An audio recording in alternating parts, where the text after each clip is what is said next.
are your first feelings about the show you just see? C'était une grande émotion pour moi de voir l'enfant de Noé sur scène, parce que je ne l'avais jamais vu. Ça s'est fait dans plusieurs pays, mais moi je ne l'avais jamais vu, j'avais jamais fait le voyage. Ici, je suis venu en Roumanie et j'ai bien compris pourquoi j'étais venu, parce que c'était bien, c'était très bien.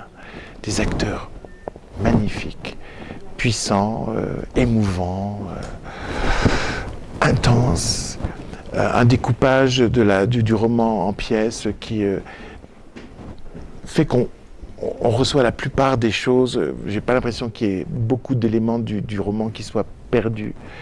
Voilà. Puis j'avais surtout le sentiment d'être totalement dans mon monde, pas du tout trahi. J'avais le sentiment d'être chez moi, à la maison. Mais à la maison, tout d'un coup, mes personnages parlaient roumain. J'étais à Bucarest, mais c'était chez moi, j'étais dans mon monde. Donc j'étais oui, profondément touché. And do you think the audience, the French audience, will feel the same as you when they see the show? Pour des spectateurs français, il faudrait mettre des sous-titres. Parce que moi, je ne comprends pas plus le roumain qu'un français normal, mais je connais le texte. Donc je me repérais un peu. Je crois que, oui, avec des sous-titres, c'est tout à fait une théâtralité comme nous aimons. Et quand les acteurs sont magnifiques, on comprend la langue, quoi qu'il arrive. And did Chris, the director, touch your sensibility, your sensitivity? Oui, j'ai trouvé que c'était... j'ai trouvé qu'il y avait beaucoup d'enfance. Et l'enfance, pour moi, c'est très important. D'abord parce qu'ici, c'est l'histoire d'un enfant.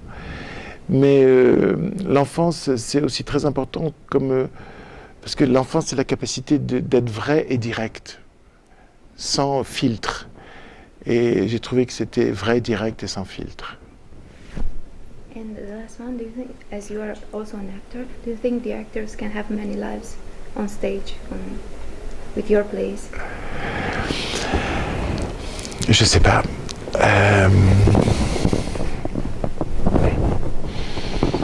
Moi, j'ai découvert avec le temps que mes pièces étaient très très écrites, elles sont très exigeantes pour l'acteur, mais qu'en fait, l'acteur peut trouver sa liberté à l'intérieur de tout ça. J'ai vu mes pièces interprétées par des acteurs extrêmement différents, et parfois des acteurs jouer 600 fois une de mes pièces, et me dire non, non, je ne suis pas lassé, je trouve toujours des choses, etc.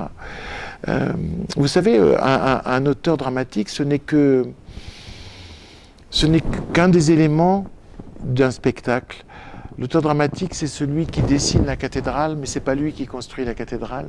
La cathédrale, elle est construite tous les soirs par les acteurs, le metteur en scène, l'homme qui a fait les décors, la musique, etc. Moi, je suis une part d'une œuvre collective, toujours.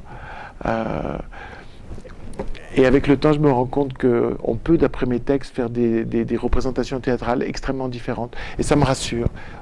Quand j'étais jeune, j'avais peur de limiter mes acteurs. Et je crois qu'en fait, je leur offre un trajet qui a l'air très précis, mais à l'intérieur, ils peuvent retrouver la liberté.